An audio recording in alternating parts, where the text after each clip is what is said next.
Okay, so this part of this series on kind of first time campers, we just got to the campsite, we checked in, we've got our paperwork, including the Wi-Fi passwords. Apparently that's a big thing here. What I want to do now, instead of just trying to back right in, I want to get out, walk the site.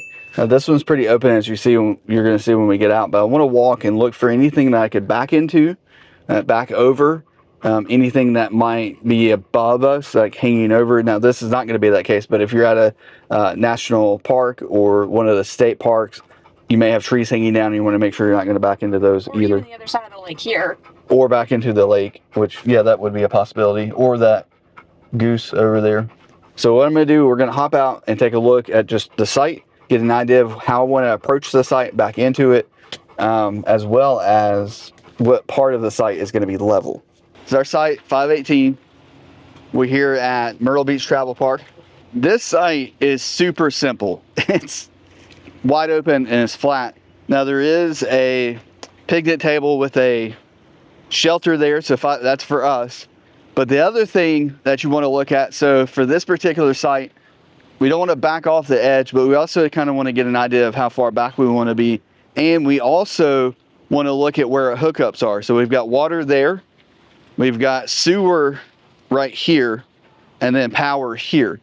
So I want to make sure that as I'm putting the spot in here, I want to get probably the back tires about right here, which will give us enough room for everything to come out and connect sewer wise. Water will be super easy.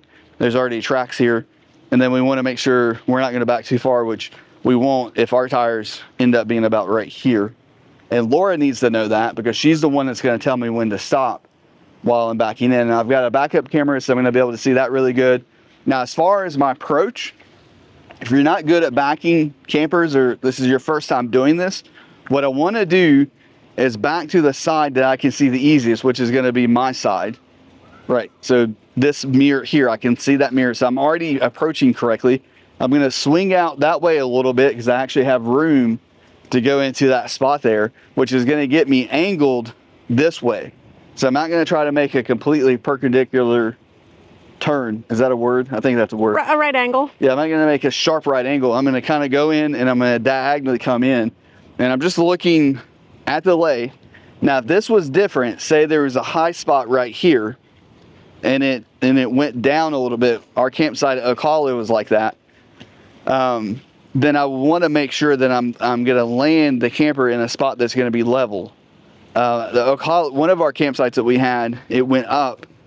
The campsite went up and then flattened, and we ended up being kind of on the down spot at first and then had to back up a little bit. So you want to make sure that you're kind of looking for those things. So what I'm going to do now, Laura's going to be filming.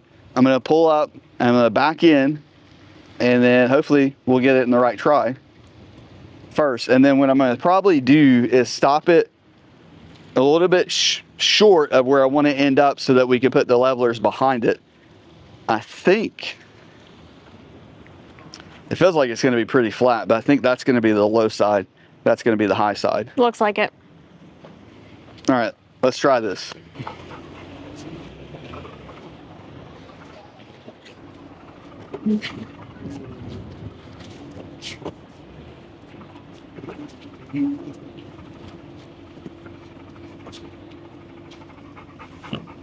Now make sure you're checking both mirrors as you're backing. Hopefully you can hear. But you want to make sure you're not going to swing out with your truck and hit something.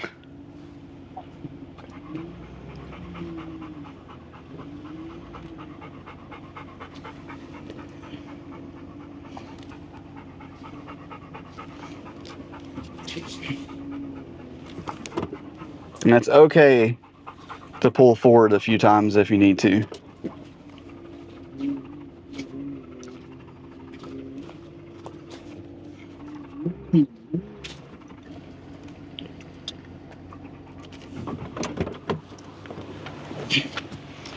Is that where you want to be, a little further back? Yeah, I need to come back a little bit further. Okay. Yeah, stop me when the back tire is right at the white top there. The sewer dump? Yep. Okay.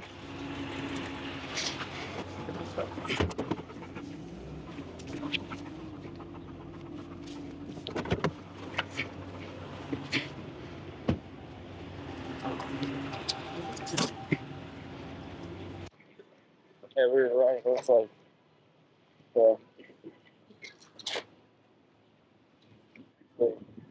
this is the high side. That's the low side. So if you don't have the Level Mate Pro, definitely get the Level Mate Pro. It's 100% worth it. We'll link it down below. So this is showing us that the passenger side, which would be that side there, is going to be low, so it needs to come up a 1/4 inch, just really flat. We may not even notice that. And then it's too high, which is fine because we'll do that with the hitch. So for the sake of the video, I do want to try to level it. So we're going to get our levels out. So we store our levelers in here. So there's 2 sections to this. These are curved levelers. Thicker on one end, thinner on the other.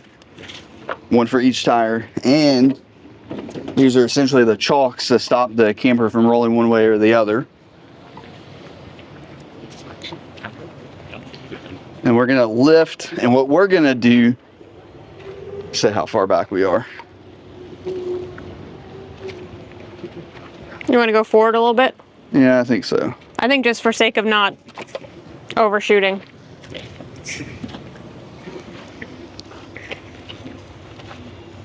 So as we pull forward, and Laura probably will show this on the camera, the trailer, that's going to roll up, the trailer's going to lift a little bit.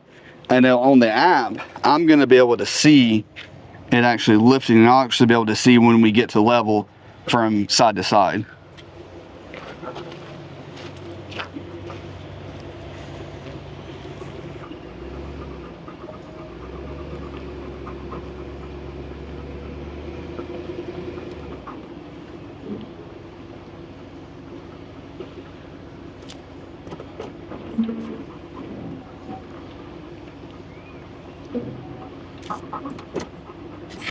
Did we even go up? It went up a little bit and then they dug into the sand. Well, we're You level. see that one in the front? Yeah. All right. Perfectly level. I don't know if the camera will see that. So we're level. And Put then the chalks these now would generally go right there, like that. And then like that. And then we chalk both sides. So we're not going to just do that. We're going to chalk both sides now.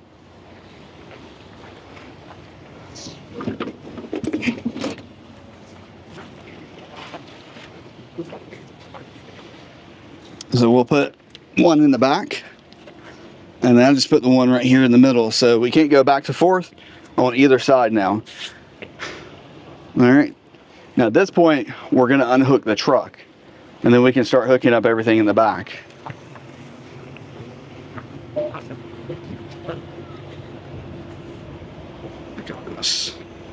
Another thing we want to check too, bring up the Level Mate again. Unfortunately, when you close the app out, it has to reconnect. So we're going to need to go down quite a bit. So I'm going to make sure, usually I would put our box underneath and raise it up that way. But since we're going to need to go down a full inch, I want to make sure the box isn't going to be too high, if that makes sense. You may be in a situation where you need to lower it forward, and if you use the box is going to prevent you from going down because it's got 6 inches of lift on it. So we're just going to lift without the box. You can speed this up. It's so slow.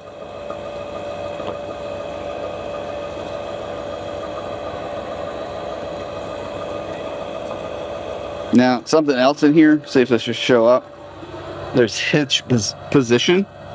So once I get the hitch, once I get it unhooked, I'm going to hit set, and that will remember what height we need to be at for us to hook up when we go to leave.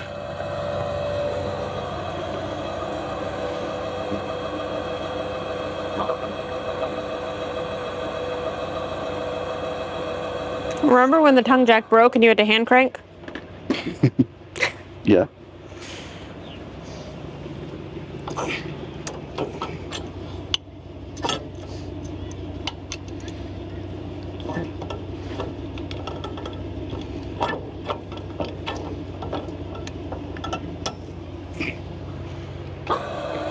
That wasn't fun. I'll fast forward through that so they won't hear that.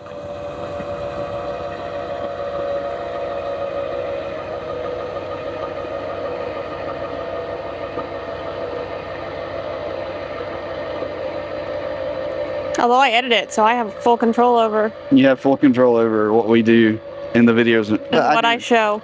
What you show, yeah. The power. So we're lifting now. If you've watched the video on how to hitch with the blue ox and unhook the blue ox, you know, watch that video if you want to see us hooking and unhooking and kind of going through all the details.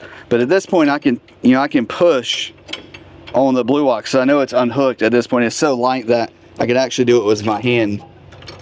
But the reason I knew I could do that is because of how much play. Like there's nothing there, so I knew I could do that. Most of the time, you're going to want to actually use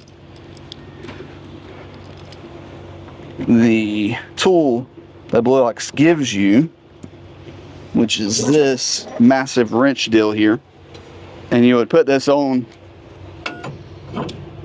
and then grab onto it solid, so you want to have a good solid grip, and then rotate that over, and the chain's just going to fall right off, and then lock it right back in place. And we'll set this there.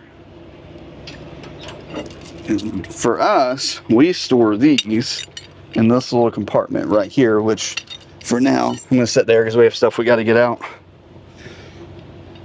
Always put your pin back.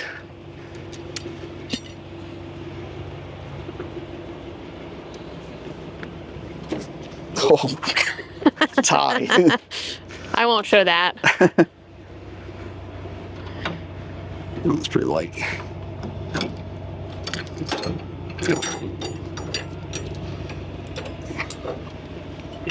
And Laura will take that. Put the pin back.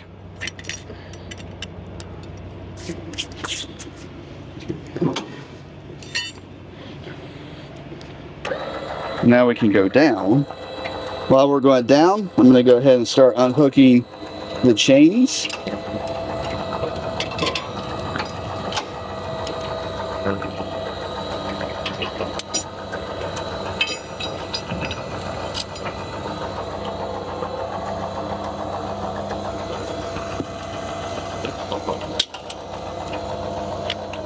And now we can pull that up.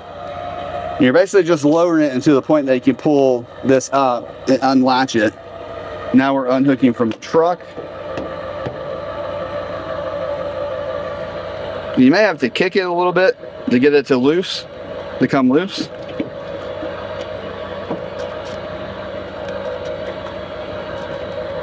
There it goes.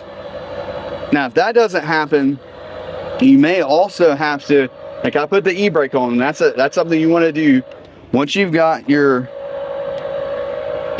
level from left to right, from side to side. Put the e-brake on because the truck will move back. You don't want that to happen by the time you get back to put the chocks in. So put the e-brake on. Now, in that sense, you may be seized up here. The ball may be all the way forward or all the way back to where it won't come off. And in that case, you can go release the e-brake and the truck may settle enough just to let the ball come off. Now let's check our level. So we're still good side to side for the most part. Yep. So I'm going to set the hits position. Yep, we want to remember that. So it'll be easy for us to come back later and find that point. And now I'm going to move the truck out of the way. First, the thing I want to say is I did back that in quite easy. That was like... It was impressive. I only pulled it one time, but a lot of room, and especially having the ability to pull right up into that spot's open. Right there. So it's not always that way. Don't feel like, man, he did that one time, because that's not the case. Like there's been plenty of times where it's like 14 forwards and backs and stuff. Sometimes just into the driveway at the house.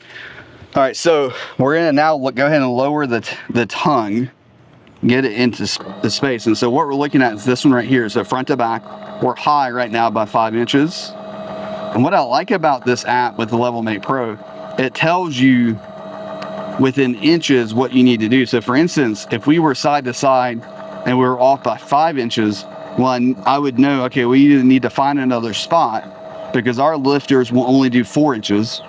or I need to use blocks to build it up to be higher than 4 inches.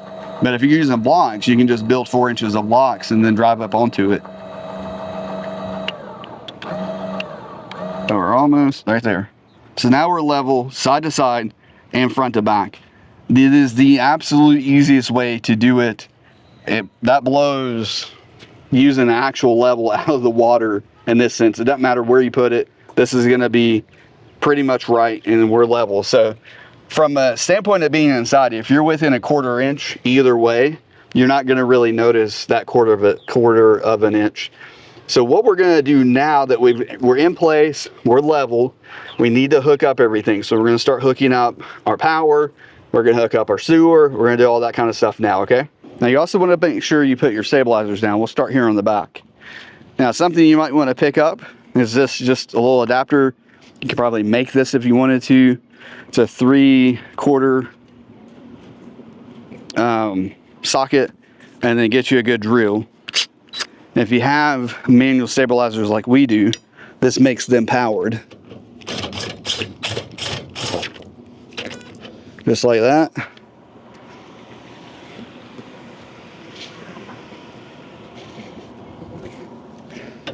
And just like that. And then do the other side. I'm just going to go ahead and get things open so we can start. Hold on, before you do that, I want to show the view. Oh, take it in. This is why we have the front bed, because our dinette will overlook this. Yeah, we'll show that on the inside. Yeah, and we didn't have this spot. We called a few weeks ago to see if we could come a day early, and this is the spot they gave us. You know amazing. What? I don't know if it costs more. I just said yes, we'll take it. Worth it. Probably worth it. More. Okay. All right. Oh, I locked it.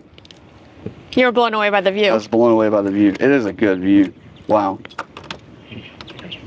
I like the bottom door too. What was I doing? I swear he knows what he's doing. Okay. All right, so we're gonna go around to the back side. We'll go ahead and grab the power. If you're wondering, Rosie's in the truck, the window's down, and it's a really nice, cool, kind of, I don't know, it feels like it's about 70-ish. Yeah, that's the best part about this time of year. It was almost 80 today, and the temperature is just dropping as the sun goes down. Yep. So Rosie's happy. Well, Normally, she's not happy. She's safe. Well, she's safe, yeah. Yeah, if it was, well, we'd have the windows open. So the power cord's just got to go from there to there. Do we have enough? I don't know. Bring in an extension cord. All right, that one. I want to replace this. So we've got the cable to replace this to the smart plug. We've got to buy the plug now. All right. And if you wonder why, if the 2024s and newer have the smart plug, if that's like actually better, well, this is an example of it being better. And I'm not even exaggerating here. I'm literally trying to just put this on.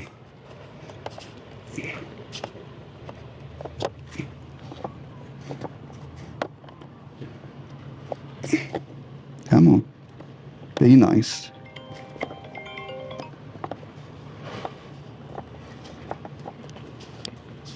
I think I got it. Yeah. Okay. Okay. That's why I want the smart plug. We'd be done by now. With everything. All of it. All right, let me grab our, I think it's being hidden in there.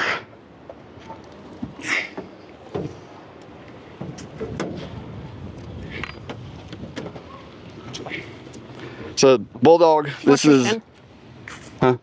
Oh yeah, surge protector and EPO, which stands for emergency power off, I think.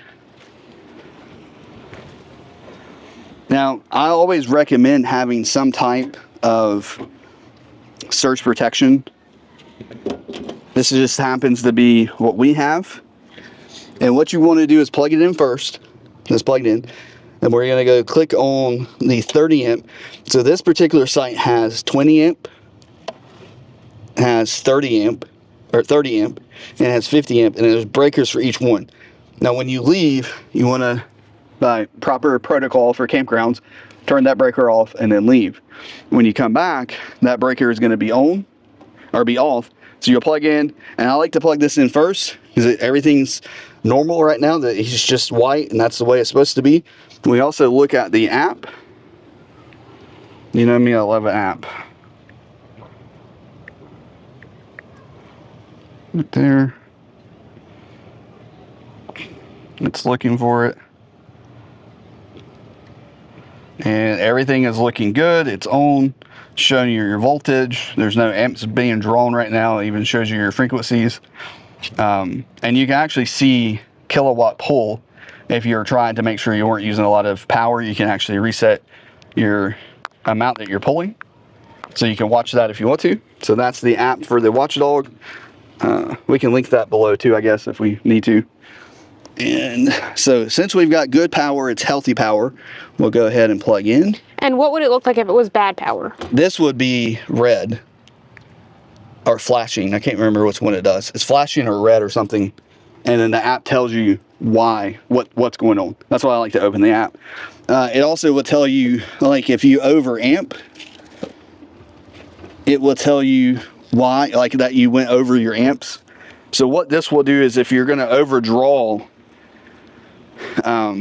if you're going to pull too much power out of this 30 amp, say you have the AC on, you've got the water heater on, or not water, yeah, water heater on, and the refrigerator is on power, well, you're over 30 amps now.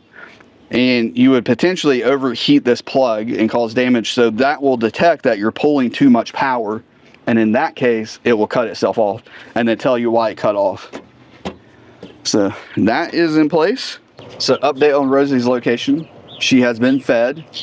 She's now inside with the AC running. And she's staring through the window.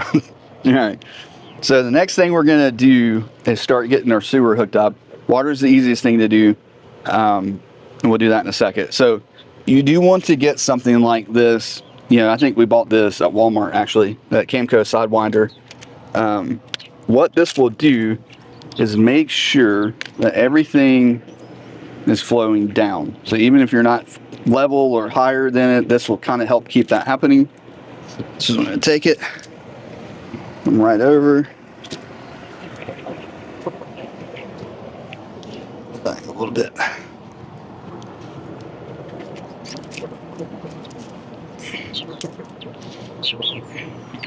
Go get gloves.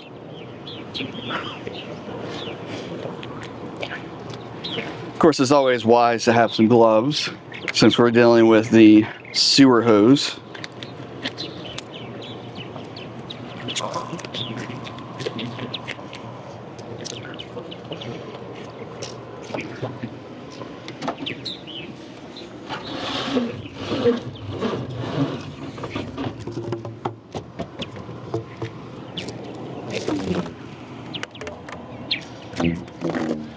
What's those guys in Las Vegas that makes that noise? Blue Man? Is that, yeah. Yeah.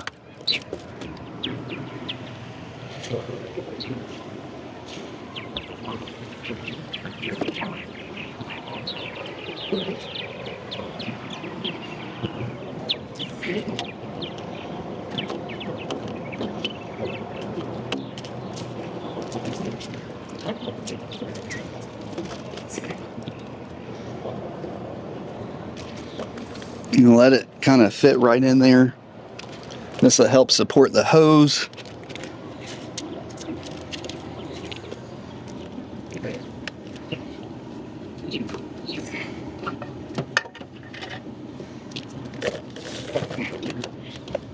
And then hook that right on.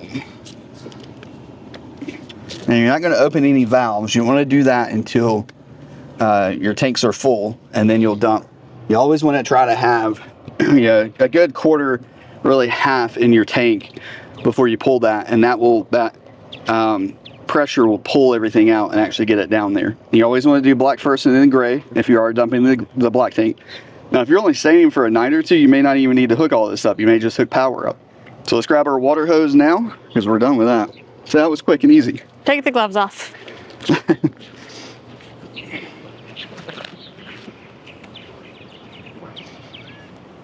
How close are we? Oh, we're pretty a few close. feet.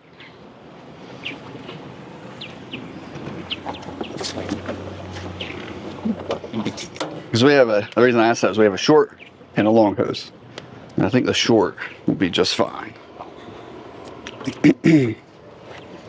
This is a simple, just inflow filter, but carbon filter does good to kind of help with taste, things like that. This is not going to be one of those like reverse osmosis type systems where it gets everything out. Now I like to turn on water, get anything out that may just be up in there. And we'll go ahead, since this is going to be touching the ground.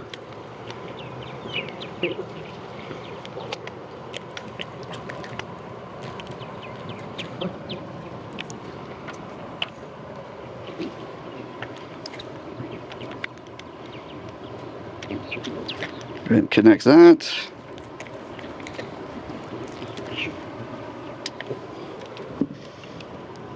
Connect this.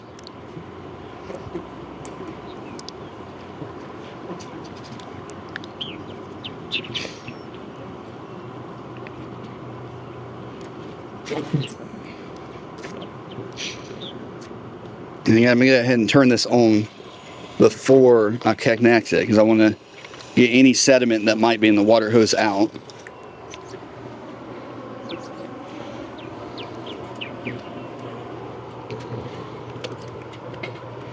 And we're going into our city. Now remember, on an Airstream, if you have an Airstream, there's a pressure regulator built into here. You don't need to add one, but if you don't have an Airstream, you have something else, you may want to have a pressure regulator before you plug your water in. In the right way.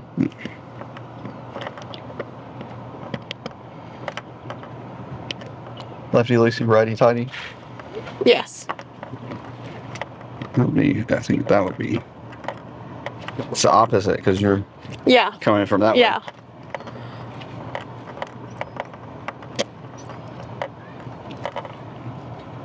Get that good and tight. So we got water. We can go ahead and turn water on. And that's your basic setup for getting, over here. That's your basic setup for getting your RV connected to all of your connections at the campsite, as well as leveling, doing your memory there. We'll link everything that we used here down in the description if you want to go pick those things up. Definitely recommend the LevelMate Pro. Definitely recommend a good surge protector, whether you do the Watchdog or something similar to that. And then, of course, an inflow filter, and there's a bunch of different types of filters to do, but it's really not that hard. And the more you do it, the more you're going to be used to it. And generally, when Laura and I get to the campsite, I do all the outside stuff. Laura starts getting the inside kind of put in place and settled. In this case, she's being a doll and recording for us and videoing so we can capture this on video. Now, if you have questions about anything that we just did, feel free to throw those down in the comments or shoot me an email. My contact information is in the description as well. And if you're in the market for Airstream, of course, you can reach out to me as well. I hope you guys are living riveted, having a great week, and we'll talk soon. Thanks. Bye.